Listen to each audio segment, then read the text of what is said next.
مع أخي وصديقي الشاعر والإعلام الكبير السيد حسن لإلقاء الضوء على الأديب أحمد الدسوقي مرسي. تفضل.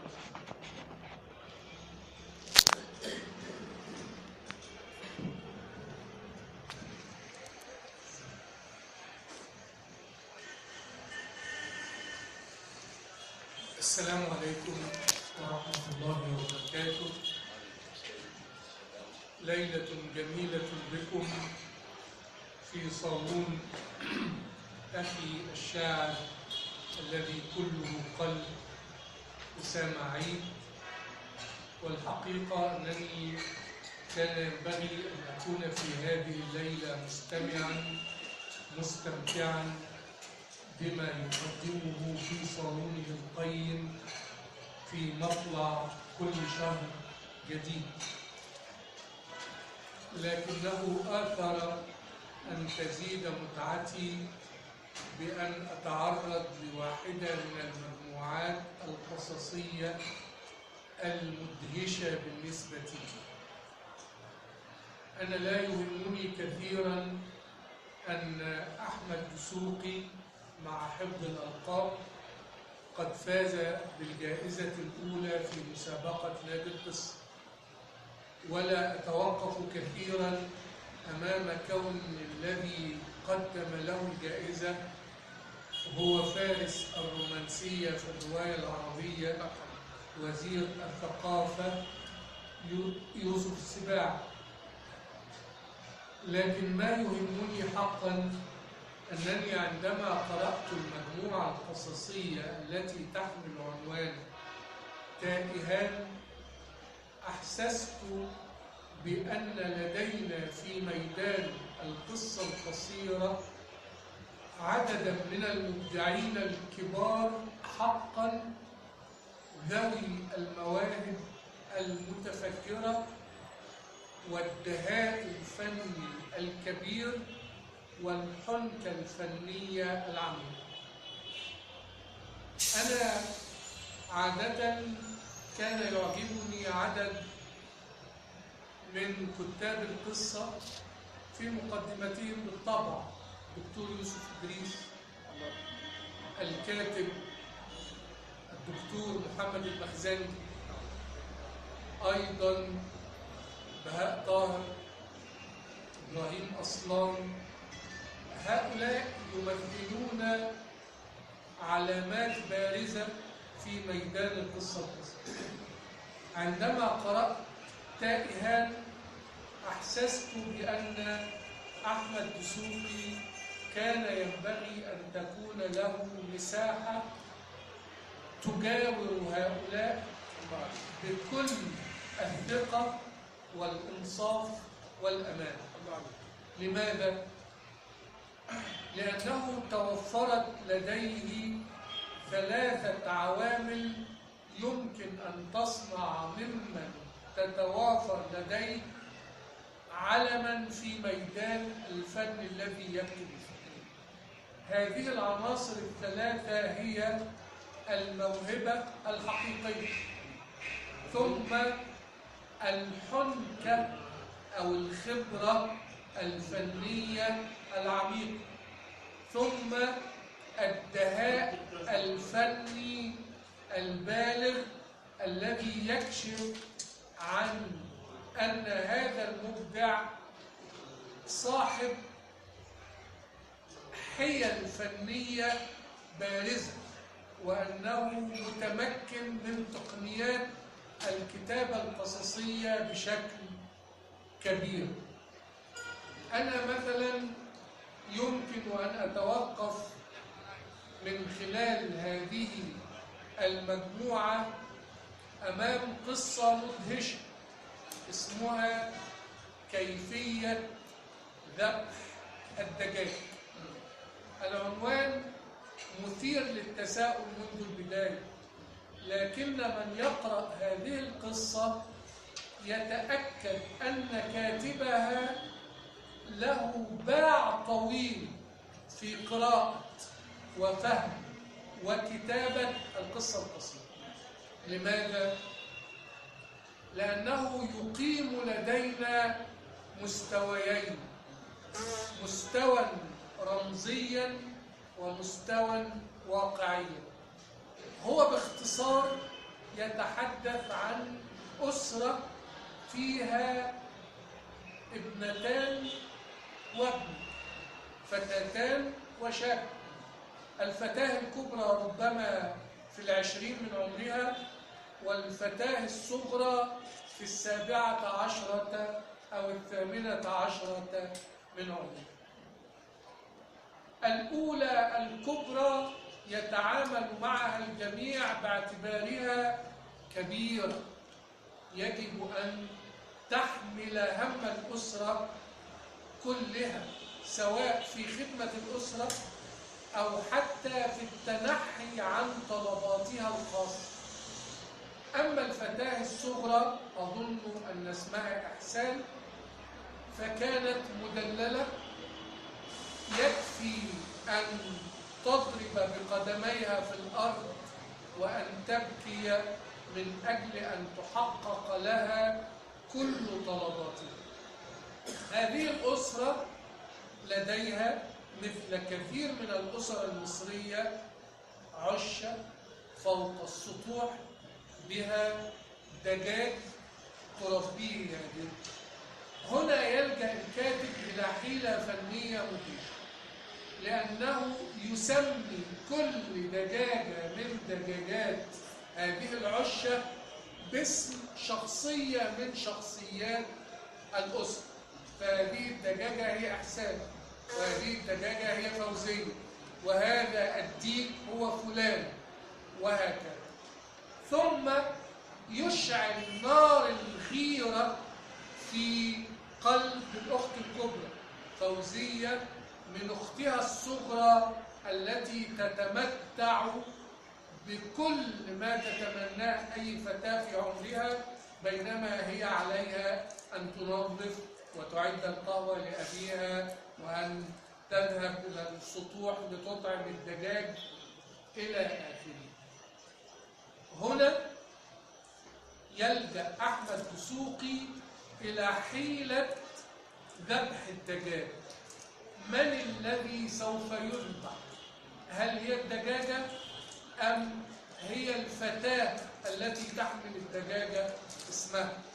لذلك عندما تشتد نار الغيرة لدى فوزية الأخت الكبرى، تشي بطريقة ما بأختها الصغرى بأن تترك صورتها مع فتاها وهما يتنزهان، بحيث يستطيع الأب أن يراه. وبالطبع عندما يراها الأب يثور ويمزق كتب إحسان المدرسية ويمنعها من النزول إلى المدرسة، وباختصار هو يذبحها. لكن من الذي ذبح في الحقيقة؟ فوزية هي التي قامت بذبح إحسان معنويا. وعندما يعود الأخ المغرم بالدجاج في الطعام، تقول فوزية لإحسان: أنا سوف أصعد لكي أذبح الدجاج إحسان، وهذا أمر لا تتقنينه أنت، لكنني أنا أستاذة في ذبح الدجاج. هذه الموازاة الرمزية بين الدجاج من ناحية والأسرة من ناحية، بين الذبح الحقيقي للدجاجة من ناحية والذبح المعنوي للأخت الصغرى من ناحية، يكشف عن أننا أمام كاتب يعرف أين يضع قدمه وأين يضع قلمه. أضف إلى ذلك أنه صور حال فوزية تصويرا مدهشا، فهي في النهاية أختها، لذلك هي مترددة بين أن تشي بها أو أن تحافظ عليها، وهي خائفة على نفسها وخائفة على أختها.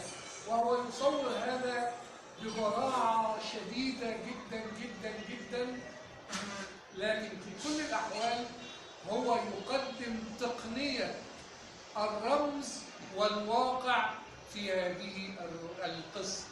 في قصة أخرى مثل أظن أن اسمها أن نقبل ما لا نرضاه، يلجأ إلى تقنية أخرى تماما. يتحدث عن ماذا؟ يتحدث عن أن الحياة تجبرنا في كثير من الأحيان على أن نتقبل ما كان حريا بنا أن نرفضه. أخ لديه أخت كبيرة في السن نوعا ما، لم يتقدم أحد لخطبتها، وبالتالي صديقه أو زميله في العمل يتقدم لهذه الخطبة، ويدور مونولوج داخلي في داخل الأخ الذي يرى أن هذا الزميل لا يستحق وقته، لكن الحياة تجبره على أن يقبل به. لذلك يوازن الكاتب في موازنة مدهشة بين ما يجري في داخل الأخ وما يجري في المقابلة. يعني الأخ يريد أن يطرده لأنه لا يستحق أخته، ولكنه يقول أهلا بيك نورت البيت. الأخ يراه نصابا ومع ذلك يقول كلنا نشيد بأمانتك. الأخ يرى أنه لا ينبغي أن يقيم أخته لأنها أعلى منه درجة، لكنه مع ذلك يقول كلاما مختلفا. وحين يصل في النهاية إلى حد لا يستطيع أن يتحمل معه هذا التناقض ويريد أن يطرد هذا المتقدم، يجد كلاما غريبا من أبيه الذي كان يبدو لا مباليا، ويجد كلاما غريبا من أخته التي تقبل بانكسار، ويجد كلاما غريبا من أمه، وكأنهم جميعا يحاصرونه بمعنى واحد: الحياة تجبرنا في كثير من الأحيان على أن نقبل ما كان حريا بنا أن نرفضه. ما يهمني هنا ليس ما يقوله فقط، لكن التقنية التي لجأ إليها، تقنية الموازنة بين الواقع من ناحية والمونولوج الداخلي من ناحية أخرى. ثم هو يقسم القصة إلى مشاهد: أبي، أمي، أختي، أنا، إلى آخره. القصة المدهشة جدا بالنسبة لي كانت القصة التي تحمل المجموعة اسمها قصة تائهان. قصة تائهان تذكرني بقصة شهيرة في الأدب العالمي حول رجل يعاني معاناة إنسانية خاصة، ويحاول أن يتحدث إلى أي شخص، لكن لا أحد يسمعه. في النهاية لأنه حوذي عنده عربية حنطور يضطر إلى أن يحكي للحصان. هو لا يريد أن يشاركه أحد بالرأي ولا أن ينصحه، فقط أن يصغي، أن يستمع. في قصة تائهان نحن أمام قصة يعني تقدم تنويع على هذه القصة العالمية. لماذا؟ لأننا أمام كهف يريد أن يجد أنسا، فيذهب إلى صديقه الأول يجده غير موجود، يذهب إلى صديقه الثاني غير موجود، فيقرر أن يذهب إلى الصديق الذي لا يغادر البيت أبدا، ومع ذلك يجدوه غير موجود. هو في كل الحالات يبحث عن أنس، يبحث عن شريك، لكن لا يوجد من يستقبله. في اللحظة نفسها وهو في ميدان التحرير يعثر على فتاة صغيرة تاهت من إخوته، ومن هنا تأتي التسمية تائهان. هو تائه في الحياة وهو كبير، وهي تائهة في الحياة وهي طفلة، يقرر أن يبحث عن إخوتها، في النهاية يذهب بها إلى بيتها، ولسان حاله يقول: ها أنت قد وجدت أنس العائلة، وبقيت أنا التائه الوحيد الذي لا يمكن أن يجد أنسا أبدا. ما أريد أن أقوله هو أن أحمد دسوقي مع حفظ الألقاب لم يكن يعتمد على تقنية واحدة في الكتاب، لكن كان ينوع هذه التقنيات، فمن الرمز إلى المعادل الموضوعي إلى المونولوج الداخلي إلى الوصف التفصيلي لحال هذا الرجل وتلك الفتاة، ثم إلى الفانتازيا في قصة أعتقد أن اسمها حين تركنا لوحة على سطح القمر، أو اللوحة التي تركناها على سطح القمر. هو يتحدث عن أن الإنسان بصفة عامة، البشرية بصفة عامة، عندما تذهب إلى مكان تفسده، تسيل الدماء وتجري البغضاء، لذلك هو يقدم إدانة للبشرية كلها، وهو يفعل ذلك بأسلوب قريب من الفانتازيا أو اللامعقول أو السريالية، يعني أيا ما كان المذهب الذي يتكئ عليه، لكنه ينوع في تقنيات الكتابة، وهذا يدل على خبرة شديدة جدا. حتى في قصة تائهان هو يلجأ إلى بعض الأمور ذات الدلالة، يعني وهو يبحث عن أحد أصدقائه يمر بطفل وطفلة يلعبان فيبنيان بيتا صغيرا، وهو في نزوله من السلم في البيت يوشك أن يهدم هذا البيت، لكنه يتدارك ثم يسألهما: ينفع أقعد في البيت ده شوية؟ فيقولان له: لا، هذا بيتنا نحن، أنت عجوز. فكرة أنه لا يستطيع حتى أن يجد الأنس في بيت للعب، لأنه أصبح أكبر من أن يلعب، وأكثر وحدة من أن يأنس، وأكثر تيها من أن يرشد. كل هذا يكشف عن أننا أمام كاتب قصة متمرس لديه حنكة، يعرف أين يضع قدمه وأين يضع قلمه، ويتميز بلون من ألوان الدهاء الفني الجميل.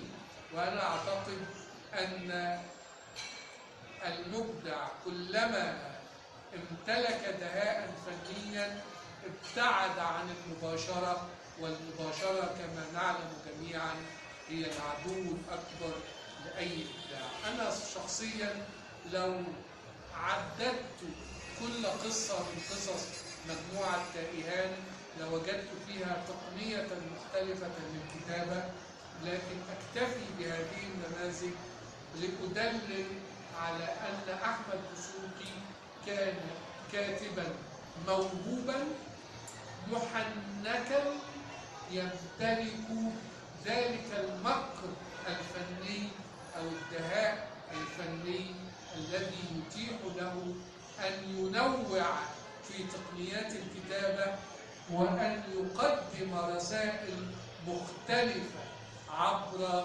الجمل القصيرة أو عبر البناء القصصي بصفة عامة. أنا دهشت من كونه خريجا لقسم الجغرافيا، تصورت أنه خريج لقسم اللغة العربية، لأن اللغة توشك أن تكون تامة الانضباط، تامة الإحكام على أي حال، فأنا أحيي هذا الكاتب، وكنت أتمنى أن ألتقي به لكي أنقل له هذه التحية بنفسي، لأنه مستحق لقاء الدهشة التي أدهشني إياها. ولا يفوتني أن أشكر الأستاذة ليلى دسوقي وأخواتها وأسرتها على ما يبذلون من جهد من أجل أن تخرج هذه الموهبة إلى ما تستحق من أضواء، لأنني لا أقول إلى أن تتحقق هذه الموهبة، فهي متحققة بالفعل تحققا كبيرا. أشكر صديقي الشاعر أسامة عيد وأتمنى لكم ليلة